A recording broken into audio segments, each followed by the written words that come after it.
दहरिया जावेद अख्तर, खुदा नहीं है, खुदा नहीं है। इमाम आजम अबू हनीफा रहमतुल्लाह अलैह के दौर में, इमाम आजम अबू हनीफा नौजवान लड़के थे, बिल्कुल नौजवानी की उम्र में, उनके दौर में एक शख्स ने, एक दहरिया ने, एथियस्ट जिसको कहते इस दौर में, उस दौर में दहरिया कहते थे, उस दहरिया ने कहा कि मैं खुदा को नहीं मानता, खुदा है ही नहीं, ये दुनिया का निजाम ऐ भी चल रहा है, खुद ब खुद चल रहा है। और ये सवाल अभी से नहीं है, 1400 साल पहले से। खुदा का इनकार करने वाले अभी से नहीं, जब से दुनिया बनी है तब से इनकार करने वाले मौजूद है। खुदा को ना मानने वाले जब से ये दुनिया बनी है तब से मौजूद है। तो उसने कहा मेरे 3 सवालात हैं, अगर इन तीनों सवालों का जवाब अगर किसी मुल्ला मौलवी ने दे दिया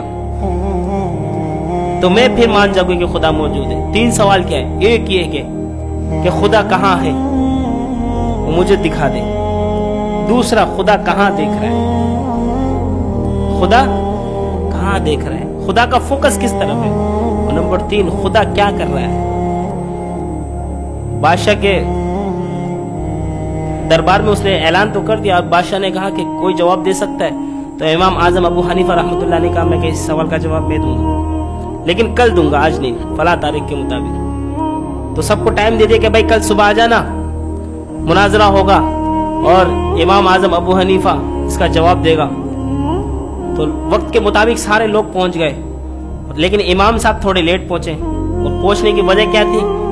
इमाम साहब का जो घर था ना, नहर के उस तरफ थे, नदी के उस तरफ, दरिया या नदी कुछ भी कह दे, दरिया के उस तरफ था। इमाम साहब लेट पहुंचे तो लोग, मुनाजिर कहने लगा वाह वाह, खिलखिलाकर कह मारकर हंस रहा था वो, और क्या तुम्हारा मौलवी तो पहले से हार गया, मुनाजिर का टाइम और वक्त मुतय्यन था और वो लेट पहुंच रहा है, वो क्या मेरे से मुनाजरा करेगा, वो क्या खुदा को साबित करेगा, वो तो मुनाजिर में ही लेट पहुंच रहा है, मैं जीत गया।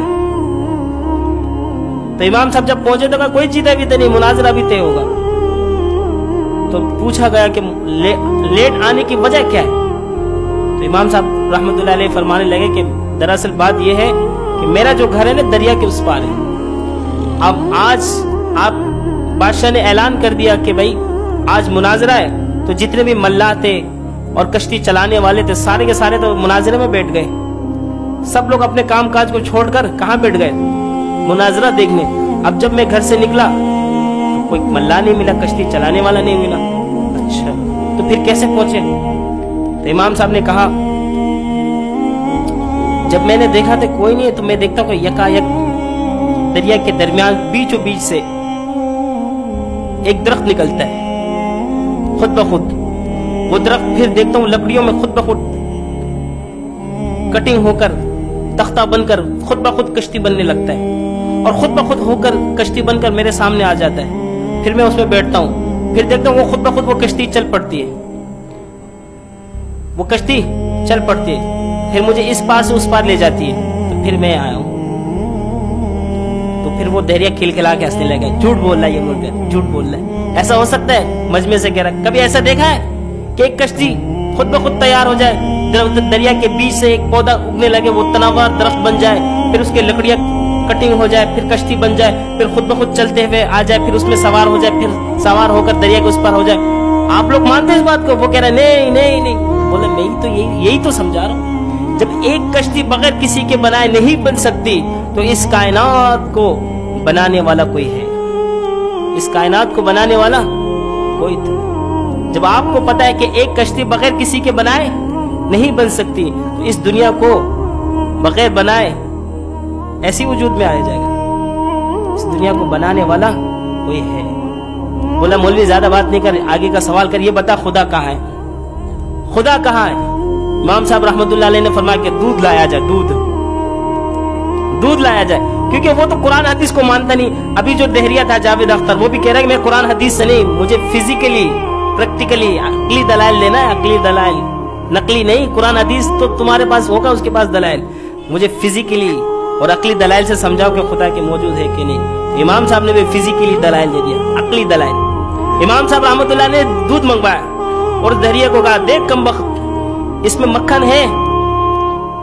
बोले नहीं। इसमें घी है? कहते नहीं। اگر میں کہوں اس میں مکھن بھی ہے، گھی بھی ہے، تیل بھی ہے، سب کچھ ہے، تو مانے گا؟ بولا ہاں مانوں گا۔ تو مانتا ہے اس کے اندر مکھن ہے؟ بولا ہاں ہے۔ وہ کیسے؟ بولا جب میں اس کے اوپر محنت کروں گا، اس کو پھیڑوں گا، تو پھر اس میں مکھن بھی تیار ہوگا، گھی بھی تیار ہوگا۔ اس میں محنت کروں گا تب جا کے اس کے اندر سے بھی گھی نکلے گی، مکھن نکلے گا۔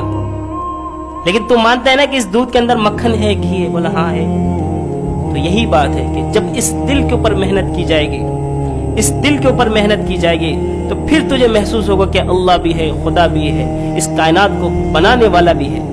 تیرے دل میں محنت ہی نہیں ہوئی اللہ کے بارے میں، ایمان بنا ہی نہیں تیرے دل میں، تجھے کیسے پتہ چلے گا اللہ موجود ہے کہ نہیں؟ جب تجھے فزیکلی سمجھا رہا ہوں کہ اس دودھ کے اندر جب گھی بھی موجود ہے، مکھن بھی موجود ہے، تجھے پتہ ہے، حالانکہ دکھائی نہیں دے رہا، دکھائی نہیں دے رہا، صرف دودھ دکھائی دے رہا ہے، لیکن تو مانتا ہے کہ اس کے اندر مکھن بھی ہے، گھی بھی ہے، تو یہ سمجھ لے کہ اس کائنات کو بنانے والا بھی کوئی ہے۔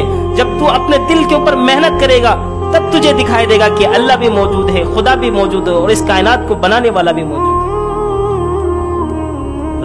دوسرا سوال میرا، یہ بتاؤ کہ خدا کہاں دیکھ رہا ہے؟ تو امام صاحب رحمۃ اللہ علیہ نے فرمایا موم بتی منگواؤ، موم بتی۔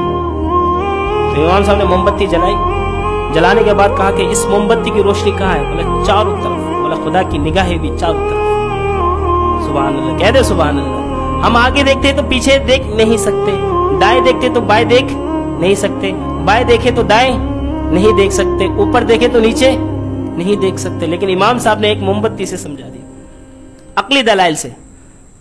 تو پھر اس نے تیسرا سوال کیا، یہ بتاؤ کہ خدا کیا کر رہا ہے؟ وہ تو بادشاہ کے تختے کے اوپر بیٹھا ہوا تھا۔ تو امام صاحب نے کہا کہ کب سے کم وقت میں جواب دے رہا ہوں، نیچے اتر، تو نیچے اتر، تیرے سارے سوالوں کا جواب میں دے رہا ہوں، تو نیچے اتر، میں اوپر چڑھوں گا تاکہ سب مجھے دیکھیں۔ نیچے اترا، امام صاحب اوپر چڑھے کہ امام صاحب رحمۃ اللہ علیہ فرمانے لگے کہ تجھ جیسے لعین اور بدبخت کو خدا تعالیٰ تخت سے اٹھا کر نیچے پھینک رہا ہے، اور مجھ جیسے ایماندار کو، مجھ جیسے موحد کو، مجھ جیسے خدا کے ماننے والوں کو نیچے سے اٹھا کر تخت میں بٹھا رہا ہے۔ خدا یہ کر رہا ہے، تو خدا اب یہ کر رہا ہے، تو وہ مناظرہ ہار جاتا ہے اور اس کو بتا دیتے ہیں خدا موجود ہے، اور کیسے موجود ہے؟ قرآن حدیث کا حوالہ نہیں دیا۔ وہ انسان کے، اگر انسان اپنے زندگی کے اوپر غور کرے، غور و فکر کرے، اپنے جسم کے اعضاء کے اوپر غور کرے، اپنے ہاتھ پیروں کے اوپر غور کرے، اگر اللہ تبارک و تعالیٰ اگر یہ دونوں آنکھوں کی جگہ اگر 3 آنکھیں بنا دیتا ہے، کیا خیال ہے؟ انسان سوچ سکتا ہے نا کہ میری 2 آنکھیں کیوں ہیں؟ 3 آنکھیں ہو سکتی تھی، 2 ٹانگ کیوں؟ 4 ٹانگ بھی ہو سکتا تھا، 2 ہاتھ کیوں؟ 4 ہاتھ بھی ہو سکتے تھے۔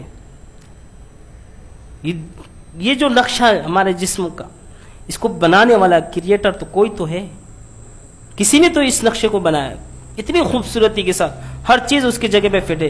کیا خیال ہے ناک اگر پیشانی میں ہوتا، منہ اگر ادھر ہوتا سینے میں، کیا خیال ہے خوبصورت دکھتا ہے انسان؟ نہیں۔ الیس اللہ باحکم الحاکمین، اللہ قرآن میں کہتا ہے کہ کیا میں نہیں ہوں تمام جہانوں کا حاکم؟ تو اللہ تبارک و تعالی ہم سب کو اللہ کی ذات کے اوپر ایمان لانے کی توفیق عطا فرمائے۔ وما علینا الا البلاغ۔